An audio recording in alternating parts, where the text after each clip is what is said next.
জুনাইদ বুগদাদি যখন মাটির মধ্যে নামলেন, মাটির মধ্যে নামিয়ে যখন কোমরের মধ্যে হাত দিয়া ধরলেন, যেই মাত্র কোমরের মধ্যে হাত দিয়া ধরছে রে, ধরার সাথে সাথে গো একটা পালোয়ান আসছে, পালোয়ানটা দেখেই চইলা গেল।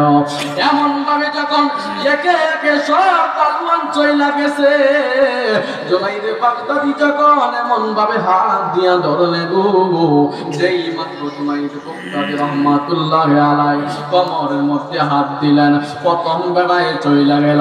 দ্বিতীয়বার আরেকজন পালোয়ান আসছে রে বাবা।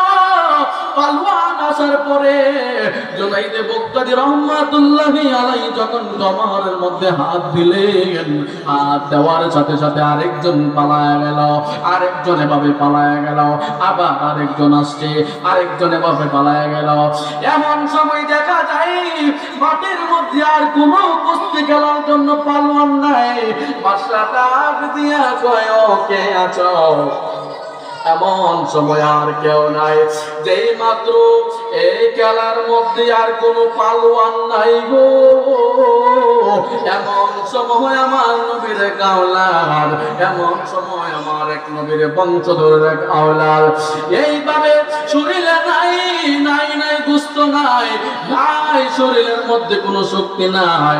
আমার নবীর আওলাদ বংশধর আইসা ডাক দিয়া কই, বাদশাহ আমি তোমার সাথে কুস্তি খেলা খেলবো, আমি জুনাইদের সাথে কুস্তির মধ্যে লড়াই করবো গো বাদশাহ। যেই মাত্র বাদশাহ এই কথা শুনলেন, শোনার পরে বাদশাহ ডাক দিয়া কয়, ও আমার পালোয়ান, তুমি কি এই জুনাইদরে দেখছনি? ও বাদশাহ গো আমার, আমি জুনাইদের সাথে পালোয়ানগিরি করবো, আমি জুনাইদের সাথে কুস্তি খেলা খেলবো। এ বন্ধুরি,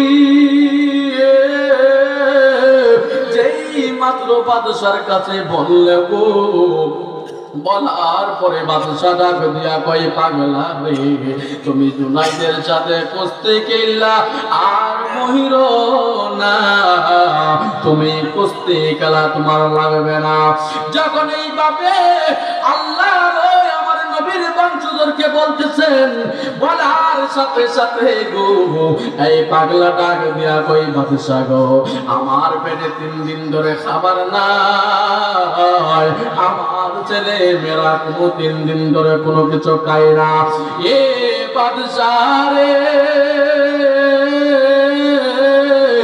ও বাদশা, 3 দিন ধরে আমার চুলার মধ্যে আগুন ধরে না, 3 দিন পর্যন্ত আমার চুলার মধ্যে আগুন ধরে না। ও বাদশা গো, আমি এই জুনাইদের সাথে লড়তে যাই। এবার বাদশা ডাক দিয়া কই, পাগলা রে, আমার জুনাইদের সাথে তুমি পারবা না। এবার ডাক দিয়া কই, আমি দেখি আমি পারি কিনা। যেই মাত্র জুনাইদের সামনে গেল, আল্লাহর ওই আমার নবীর বংশধর ডাক দিয়া বলে, গো আমি দেখি কোনো মতে জুনাইদের কাছে যাইতে পারি, যাইয়া নিয়ে আমার পরিচয়টা দেখতে পারে, আমার পরিচয়টা নিয়ে আমি দিতে পারি। এ বন্ধুরি, ও আমার জওয়ানের জোরের বাবারা, এবার আমার নবীর আওলাদ যখন বলতেছে, আমি তো শুনছি জুনাইদ বাগদাদি নবীর আওলাদকে অনেক ভালোবাসে, আমি তো শুনছি আমার নবীকে জুনাইদ বাগদাদি অনেক মহব্বত করে, এই আমি তো শুনছি গো আমার নবীর আওলাদদেরকে জুনাইদ অনেক ভালোবাসে। এ বাবারে আমার, আমি গিয়া দেখি জুনাইদ নিয়ে আমার পরিচয় পাইয়া আমাকে মহব্বত করে, আমাকে একটু ভালোবাসে। বন্ধুরে, ওরে আমার বন্ধু ওরা গো, যেই মাত্র নবীর আওলাদ জুনাইদ বাগদাদির সামনে যখন গেল, জুনাইদ বাগদাদি এখন পর্যন্ত কোমরের মধ্যে হাত দেওয়া, জুনাইদ বাগদাদির সামনে কোনো পালওয়ান থাকতে পারে না। আমার নবীর আওলাদ জুনাইদ বাগদাদির কাছে যাইয়া কয়, এ জুনাইদ, ও জুনাইদ, জুনাইদ, আমি তো শুনছি তুমি নাকি নবীর আওলাদদেরকে অনেক ভালোবাসো, আমি নাকি শুনছি নবীকে না অনেক মহব্বত করো, আমি নাকি শুনছি নবীর পরিবারকে অনেক তুমি ভালোবাসো। এ জুনাইদ, তুমি কি জানোনি? তুমি কি আমার পরিচয়টা জানোনি রে জুনাইদ? জুনাইদের ডাক দিয়া কয়, আমি এই জায়গার মধ্যে খেলা করতে আসছি, পালোয়ানগিরি করতে আসছি, কুস্তি লড়াই করতে আসছি।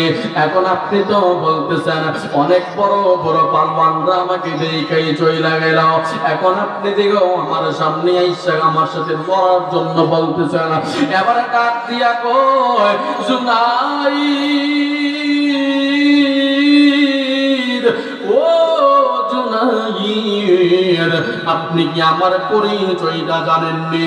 এবার জুনাইদ বুগদাদি ডাক দিয়া কই, না না, আমি তো আপনার পরিচয় জানি না গো।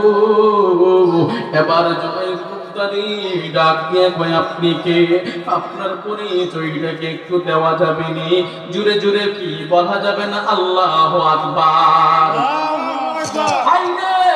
যেই মাত্র জুনাইদ বলল যে তোমার পরিচয় কি, তোমার পরিচয়টা কি দেওয়া যাবে, এবার আমার নবীর আওলাদ ডাক দিয়া কই, জুনাইদ, ও আমার জুনাইদ, তুমি কি আমার পরিচয়টা জানো না? আমি হলাম আমার নবী বংশের লোক। জোরে জোরে বলেন আল্লাহু আকবার। যেই মাত্র জুনাইদ এই পরিচয়টা পাইছে গো, পাওয়ার সাথে সাথে রে জুনাইদের কোমরের মধ্যে হাত ছিল, জুনাইদ কোমর থেকে হাতটা পালায়া দিছে। পালাইয়া রে বাবা জুনাইদ রহমাতুল্লাহি আলাইহি এমন ভাবে জোরে দাঁড়ায় গেল যেমন আসামি হয়ে গেছে, যেমন বিপদের মধ্যে জুনাইদ বুগদাদি পড়ে গেল। জুনাইদ বুগদাদি একবারে নরম হয়ে গেছে, আর এই জায়গার মধ্যে কোনো পালোয়ানগিরি নাই, কোনো কুস্তিগিরি নাই।